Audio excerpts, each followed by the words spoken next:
Pemirsa, anak anggota DPRD Provinsi Banten ditetapkan sebagai tersangka kasus penganiayaan. Pelaku bersama teman-temannya menganiaya petugas keamanan hingga luka serius. Udah Pak, udah. Keributan terjadi di lahan sengketa Jalan Raya Syekh Nawawi Albani Banjarsari Cipodok Jaya, Serang. Aksi ini bermula saat anak anggota DPRD Provinsi Banten hendak membangun pagar berbekal surat hak milik yang dipegangnya. Namun aksi ini dihalangi petugas keamanan karena tanah tersebut milik Neneng Aisyah sesuai bukti AJB tahun 1994. Tak terima dihalangi, mereka menganiaya petugas keamanan. Usai kejadian, polisi mengamankan anak anggota DPRD Provinsi Banten dan 4 temannya yang diduga menganiaya petugas keamanan Edi Mulyadi. Sengketa tanah yang mana ini adalah kegiatan mafia tanah, jadi satu bidang tanah yang sama. Tadi ada 2 alas hak kepemilikan, yang satu memiliki SHM di tahun 2010, yang satu memiliki AJB tahun 95 dan tidak pernah diperjualbelikan. Kemudian pada saat hari H akan kejadian ini, dari pihak yang memiliki SHM akan membangun pondasi pagar, tapi dilarang oleh security karena security bosnya memiliki AJB atas tanah tersebut juga. Akibat kejadian ini, pelaku terancam hukuman 10 tahun penjara. Dari Serang, Banten, Mahesa Apriyadi, iNews melaporkan.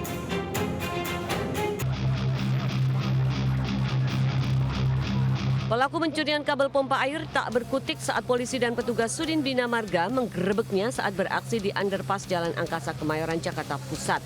Pelaku ditangkap saat bersembunyi di pipa pompa air dengan ketinggian sekitar 5 meter. Di lokasi yang sama, polisi juga mengamankan 1 rekan pelaku. Aksi kedua pelaku ketahuan saat petugas Bina Marga curiga gembok pintu ruang, pompa rusak dan lampu padam. Setelah diperiksa, kedua pelaku SL 34 tahun dan SK 30 tahun terpergok tengah memotong kabel pompa sepanjang 7,5 meter. Lokasi ditemukan lagi 1 orang yang diduga tersangka, inisialnya S. Dari situ kita temukan beberapa barang bukti yang berada di TKP ya, yang dicuri. Sebelumnya sempat terjadi aksi pencurian serupa di underpass Senen. Polisi pun masih melakukan pendalaman ada tidaknya keterkaitan dengan kedua pelaku. Dari Jakarta, Rani Sanjaya, iNews melaporkan.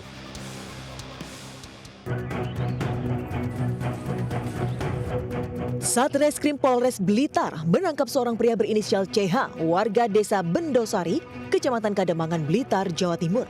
Pria berusia 36 tahun ini sebelumnya menganiaya istrinya dengan senjata tajam. Saat itu, korban sedang berbelanja bersama ibunya. Pada polisi, pelaku mengaku cemburu karena menduga istrinya dekat dengan pria lain. Meski sudah 2 tahun berpisah, ia enggan mengajukan cerai. Untuk motif daripada pembacokan ini, sementara ya, jadi hasil interogasi yang bersangkutan ini cemburu kepada istrinya karena sering dihubungi laki-laki, dan yang kedua selama 2 tahun ini dia digantung tidak dicerai. CH diringkus polisi saat berada di rumah temannya di Kecamatan Bakung. Kini ia mendekam di sel tahanan Polres Blitar untuk mempertanggungjawabkan perbuatannya. Dari Blitar, Jawa Timur, Robi Ridwan, iNews melaporkan.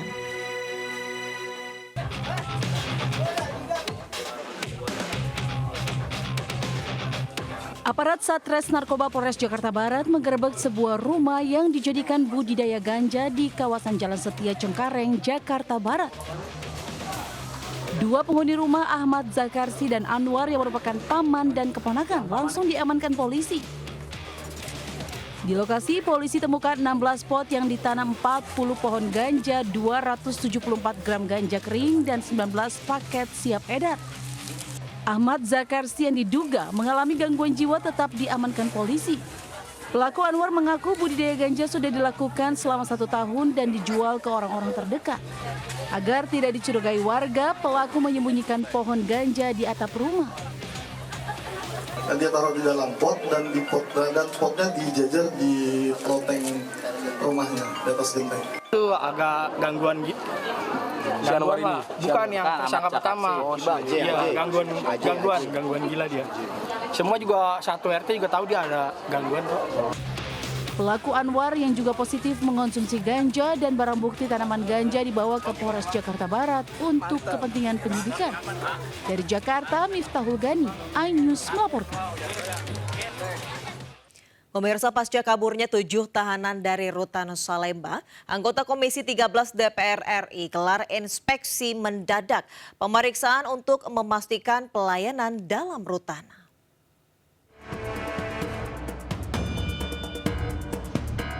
Anggota Komisi 13 DPR RI gelar inspeksi mendadak di Rutan Salemba, Jakarta Pusat. Sidak untuk memastikan pelayanan dalam lapas setelah kaburnya 7 tahanan narkoba. DPR mengecek prosedur yang diterapkan, juga pekerja dan kapasitas dalam rutan. Kemarin setelah koordinasi antar pimpinan dan anggota melihat perkembangan yang terjadi, kami memutuskan untuk melakukan sidak. Karena ini untuk spiritnya adalah reformasi lapas dan rutan untuk kemudian apa-apa yang menjadi permasalahan kita coba cek hari ini. Sebelumnya 7 tahanan menjebol saluran air dan kabur dari rutan kelas 1 Salemba, Jakarta Pusat. Peristiwa ini terjadi saat pergantian regu jaga malam dan pagi. Pasca peristiwa itu, polisi langsung mengolah TKP dengan memeriksa teralis jendela dan beton penutup saluran air hingga menyisir gorong-gorong. Polisi menghimbau ke-7 tahanan yang kabur segera menyerahkan diri. Tim iNews melaporkan. Seorang ayah tega lakukan tindak asusila kepada pacar anaknya yang berusia 11 tahun di Temanggung, Jawa Tengah. Sementara itu Barreskrim Polri ungkap 47 kasus pornografi anak selama bulan Mei hingga November 2024.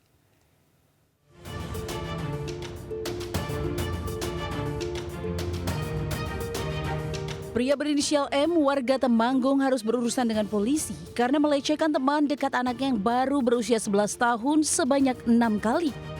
Aksi bejat itu dilakukan pelaku setelah mengetahui korban sempat mengirimkan foto tanpa busana kepada anaknya.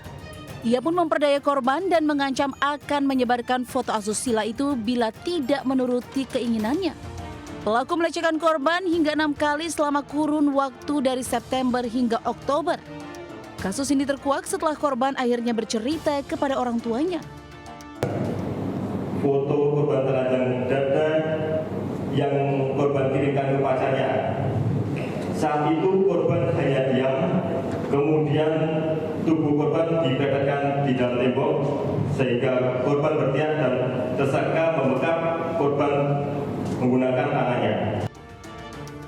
Kini tersangka dijerat dengan pasal perlindungan anak dengan ancaman hukuman maksimal 15 tahun penjara. Dari Temanggung, Jawa Tengah, Didik Dono Hartono, iNews melaporkan.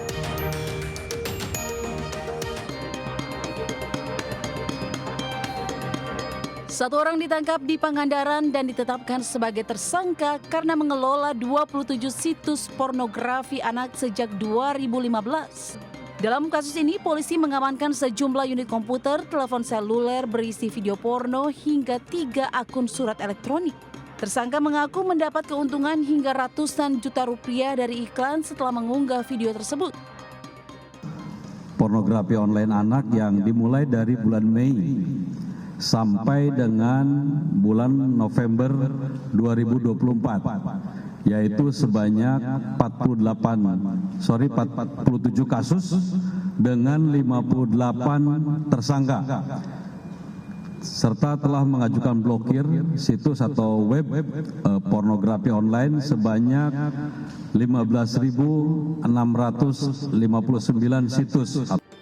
Polisi juga mengungkap kasus pornografi online melalui aplikasi pesan singkat. Total ada 47 kasus yang diungkap polisi dengan 58 tersangka. Kini tersangka terancam hukuman 12 tahun penjara. Dari Jakarta, Naura, Syafika, Nadifa, dan Richard, iNews melaporkan. Kita ke informasi lainnya, pemirsa. Antisipasi siswa nyontek, seorang guru SD meminta siswa memakai topeng di Surabaya, Jawa Timur.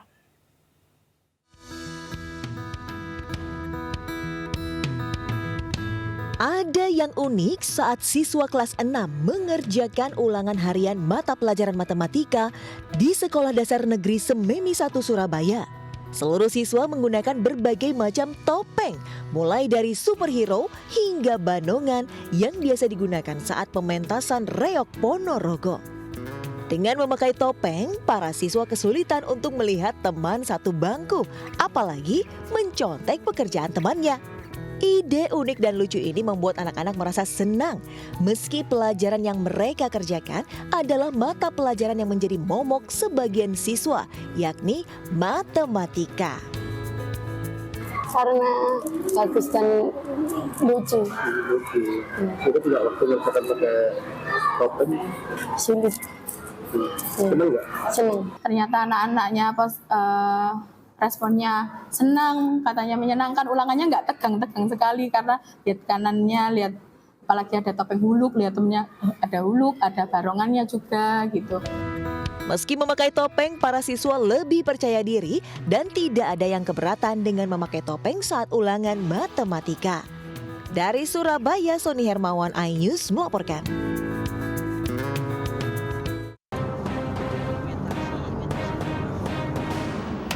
Warga menggerebek warung kelontong yang menjual obat-obatan terlarang di Kampung Pangleseran, Desa Sinaresmi, Gunung Guruh, Kabupaten Sukabumi. Warga pun menggeledah hingga menemukan ribuan butir obat jenis Tramadol, Trix, dan Heximor dalam satu tas besar. Penggerebekan ini bermula dari aduan masyarakat yang resah karena banyak pemuda dan pelajar yang bolak-balik ke lokasi tanpa membawa barang bawaan. 3 penjaga warung dan ribuan butir obat keras pun diamankan ke Polres Sukabumi untuk diperiksa. Ada 1.102 dari obat keras terbatas. Itu berapa warung? Dari pemeriksaan saksi itu dari 1 kios. Nah, Udah lama atau seperti apa Bang itu jualan obat di sana itu Bang? Nah itu kita masih dalami ya, karena masih dalam pemeriksaan. Saat ini polisi masih memeriksa intensif 3 penjaga toko untuk dilakukan pengembangan dan penyelidikan lebih lanjut. Dari Sukabumi, Jawa Barat, Budi Setiawan, iNews melaporkan. Kebakaran melanda 2 ruko di kawasan Petukangan Utara, Pesanggerahan, Jakarta Selatan. Tidak ada korban jiwa, dugaan sementara kebakaran akibat hubungan pendek arus listrik. Kebakaran melanda 2 ruko yang dijadikan tempat fotokopi dan warung makan di Jalan Ciledug Raya, Petukangan Utara, Pesanggerahan, Jakarta Selatan. Besarnya kobaran api sempat membuat pemilik ruko lainnya panik dan berupaya menyelamatkan barang berharga. Petugas damkar yang tiba di lokasi langsung melokalisir api agar tidak meluas. Dugaan sementara kebakaran akibat hubungan pendek arus listrik di salah satu ruko. Api padam dalam waktu 1 jam setelah 6 unit mobil pemadam dan puluhan petugas damkar berjibaku menjinakkan api. Tidak ada korban jiwa, namun selama proses pemadaman ruas Jalan Ciledug Raya sempat ditutup hingga menimbulkan kemacetan panjang. Dari Jakarta, Helmi Sajangbati, iNews melaporkan.